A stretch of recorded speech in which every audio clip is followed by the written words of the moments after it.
ये जितने भी दो शादियों वाले हैं ना, ये मेरा बयान सुने ताकि उनको पता चले कि दो शादियों को मैनेज कैसे किया जाता है। मैं सोच रहा हूँ एक बयान मैं सिर्फ इस पर करूँ कि 2-3-4 बेगमों को हमने जो अपने तजर्बों से सीखा है ना, तजर्बों से कि कैसे कम से कम लड़ाइयाँ हों, ये तजर्बों से सीखा है, किताबों में लिखी हुई चीज़ नहीं है। तो मैंने हमारे एक दोस्त ने बुलाया, बोला तो आपकी दोनों फैमिलियों को दावत है। मैं 1 बाय 1 करके ले गया। पहले एक को लेकर गया, जब वो खाना वाना खा लिया उनको लेके आया, दूसरे घर वालों को ले गया, वापस आया। 2 दिन बाद लड़ाइयाँ, दोनों की लड़ाई हो रही है। पहली वाली की लड़ाई हो रही है मुझसे टाइट वाली। मैंने कहा पता नहीं हो क्या गया। पता चला पहली वाली को लेकर गया, अब चूंकि वो टाइम पर वापस आ गए घर वाले, तो मुझे फोन करने की जरूरत, हाँ वो टाइम पे वापस नहीं आए, सॉरी मैं पहले दूसरे को लेकर गया, उन्होंने कहा था दूसरों को ले, दूसरी वाली को ले आए, दूसरे घर वाले को ले गया।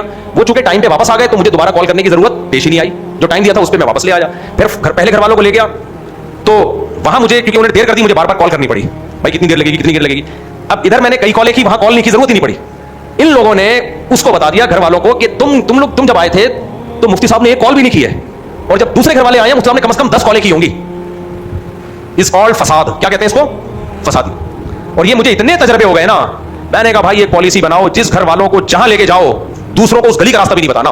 ये एक वाकया नहीं है, ऐसे मेरे पास दर्जनों वाकयात हैं, चाहे वो दीनदार खवातीन हो, तबलीग से ताल्लुक हो, उलमा से ताल्लुक हो, ना ना ना 100 में कोई एक ऐसी खातून होगी जो शायद फसाद ना कराती हो। उन बेचारियों को पता ही नहीं होता कि हमारी इस बात से फसाद होगा, उनकी नीयत फसाद की नहीं होती, औरतों को पता नहीं होता। भाई क्यों इधर की बात उधर कर रही हो भाई। एक घर वालों को मैं ले गया, अब मैं दीनदार लोगों के घरों में लेके जा रहा हूं। सब ये कह रहे हैं आपको जरूरत क्या थी एक बंदे की, जब 2 शादियां थी तो आपने क्यों शादी की उससे। मैं जिन घरों में लेके जा रहा था वो सारे माशाल्लाह 4-4 महीने लगे हुए, दीनदार पर्देदार खवातीन।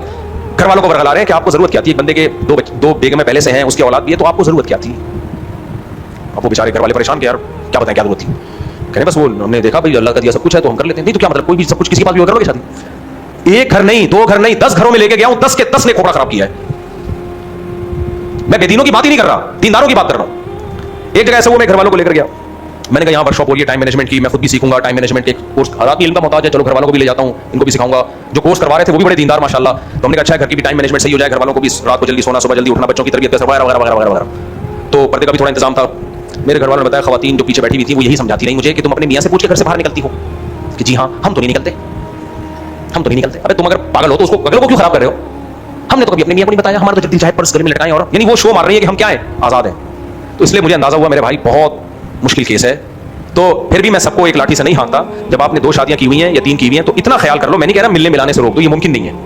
ये तो नहीं हो सकता ना कि मिलने मिलाने से रोक दिया जाए, घर में बंदों के बैठ जाए। इतनी एहतियात जरूर कर लो, एक घर वालों को जिनसे ताल्लुक हो दूसरों का उनसे ना हो, ना नंबर हो, ना SMS पे कोई बात हो सके, पता ही ना हो कहां है। दूसरों का ताल्लुक, उनकी फ्रेंडशिप किसी और खवातीन से होगी, तीसरी की किसी और फैमिली से, चौथी की किसी और फैमिली से, आपस में इनका भी आपस में लिंक ना हो और इनके दोस्तों का भी आपस में लिंक ना हो। समझ आ रही बात, नहीं आ रही है।